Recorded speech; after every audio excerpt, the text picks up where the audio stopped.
Lewat sini. Ini ada jalan naik. Kasih jalan, Mas. Kasih jalan dulu, kasih jalan. Ya, kasih jalan, kasih jalan. Kasih jalan. Habis taruh sini lagi ya.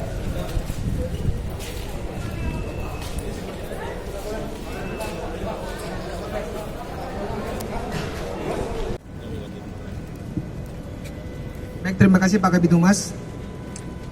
Baik, kami jelaskan fakta dilakukan rekonstruksi pada hari ini. Tadi sudah disampaikan untuk persesuaian antara fakta di lapangan dengan berita acara pemeriksaan.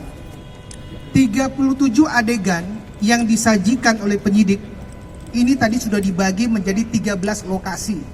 Satu lokasi di tempat ini di mana lokasi dilakukan eksekusi oleh kedua pelaku dilakukan di tempat sesuai dengan real faktanya. 12 lokasi lainnya itu kita lakukan adegan lokasi pengganti di Polda Metro Jaya. Dari ke-37 adegan ini, kami penyidik membagi menjadi 3 tahapan.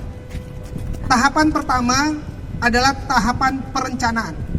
Tahapan kedua adalah tahapan pelaksanaan, dan yang terakhir ketiga adalah pasca pelaksanaan, yaitu pembersihan TKP dan pembuangan perencanaan pembuangan barang bukti lainnya. Tahap pertama perencanaan ini muncul dari rencana inisiasi kedua belah tersangka dengan awalnya adalah membuka salah satu aplikasi komunikasi yang ingin menjaring calon-calon korban. Yang kedua adalah tersangka LL ini berupaya mengajak korban untuk mendatangi apartemen di tempat sini. Dan yang ketiga adalah sebelum dilakukan eksekusi, ternyata peran dan penempatan tersangka ini sudah disiapkan sedia kala. Yaitu tersangka DF itu sudah diposisikan di dalam kamar apartemen sebelum korban dan tersangka EL masuk ke dalam. Kemudian masuk ke tahap pelaksanaan. Tahap pelaksanaan ini adalah berawal dari dilakukannya pemukulan menggunakan batu kepada korban, penusukan menggunakan alat gunting oleh pelaku kepada korban, kemudian dilakukan mutilasi. Sebelum dilakukan mutilasi, di situ juga ada perdebatan sehingga terjadilah eksekusi, korban meninggal dunia. Tahap ketiga terakhir adalah tahap di mana pasca pelaksanaan, di situ menggambarkan bahwa rangkaian-rangkaian setelah dilakukan eksekusi, para pelaku ini melakukan pengambilan properti milik korban.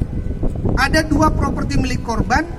Yang pertama ada properti yang digunakan korban pada saat di TKP, perhiasan, kemudian jam, dompet, dan lain sebagainya. Kemudian hasil dari pengambilan uang yang ada di ATM, kemudian yang ada di kredit card, sehingga dilakukan pembelian secara online barang-barang yang sudah disajikan tadi. Mulai dari logam mulia ditukarkan menjadi kendaraan bermotor roda 2 dan seterusnya. Kemudian di tahap ketiga ini juga, di sini tahap untuk menghilangkan barang bukti yang ada dengan menyiapkan koper, memasukkan ke dalam 2 koper dan 1 ransel, kemudian membelikan parang, kemudian membelikan gergaji dan seterusnya. Dari rangkaian tahapan ini di 37 adegan, kami penyidik menjelaskan ada 4 TKP besar di sini. Pertama adalah TKP perencanaan yang merupakan kos-kosan milik kedua tersangka di daerah Depok. Disinilah perencanaan ini direncanakan. TKP kedua adalah TKP pelaksanaan, yaitu di salah satu apartemen di Pasar Baru di tempat ini. Disinilah tempat dilakukan eksekusi dan mutilasi.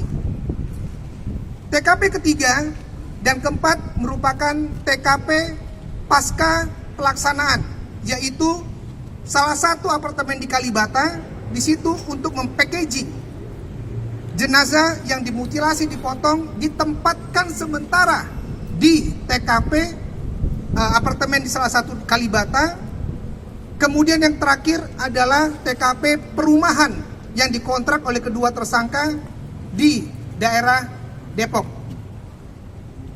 Dari rangkaian 4 TKP ini dan dilaksanakan rekonstruksi pada sore hari ini, kami penyidik melihat ada 6 fakta baru. Saya ulangi, ada 6 fakta baru yang ditemukan pada saat rekonstruksi.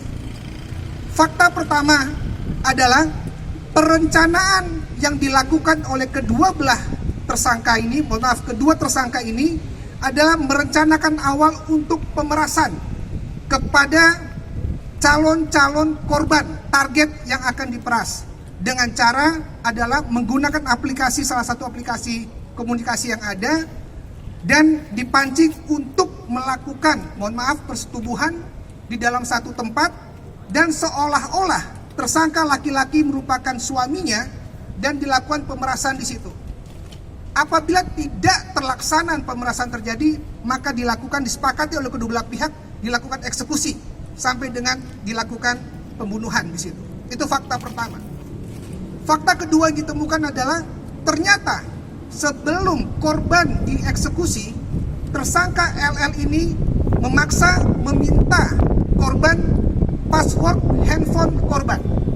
Disinilah pintu masuknya untuk berbagai macam properti yang ada untuk mengkuras isi rekening dan seterusnya.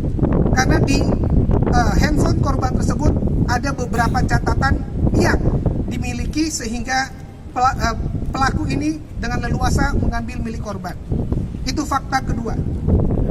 Fakta ketiga adalah ternyata tersangka DF ini sebelum melakukan mutilasi ini belajar secara otodidak. Dia melihat di salah satu sosial media yang ada bagaimana cara memutilasi. Karena pelaku ini kebingungan, tidak bisa membawa korban keluar dari TKP sehingga dilakukan mutilasi. Fakta keempat adalah ternyata jenazah korban ini 5 hari ini berada di dalam kamar. 3 hari pada saat pembunuhan dibiarkan begitu saja dan 2 hari dilakukan mutilasi. Mulai dari tanggal 9, 10, dan 11 korban jenazah ini dibiarkan di kamar mandi yang ada di apartemen. Di tanggal 12 dan tanggal 13, 2 hari disitulah pelaku melakukan mutilasi selama 2 hari. Kemudian fakta kelima adalah ternyata pada saat mutilasi diketahui 2 tahap pengiriman bagian tubuh korban ke salah satu apartemen di Kalibata, itu pengiriman 2 kali dengan ada 3 media yang ada. 2 diantaranya koper, 1 diantaranya ransel. Koper pertama dan ransel adalah milik pelaku. Tetapi koper salah satunya lagi adalah dibeli pelaku untuk memasukkan bagian jenazah yang tidak muat, dimasukkan ke koper terakhir. Fakta terakhir yang keenam adalah ternyata pada saat penangkapan di tanggal 16 September direncanakan keesokan harinya, yaitu tanggal 17 September akan dikubur di kontrakan yang ada di Cimanggis. Itu dikontrak 1 bulan oleh kedua pelaku, bila akan dilakukan di bagian belakang rumahnya, dilakukan penguburan di situ.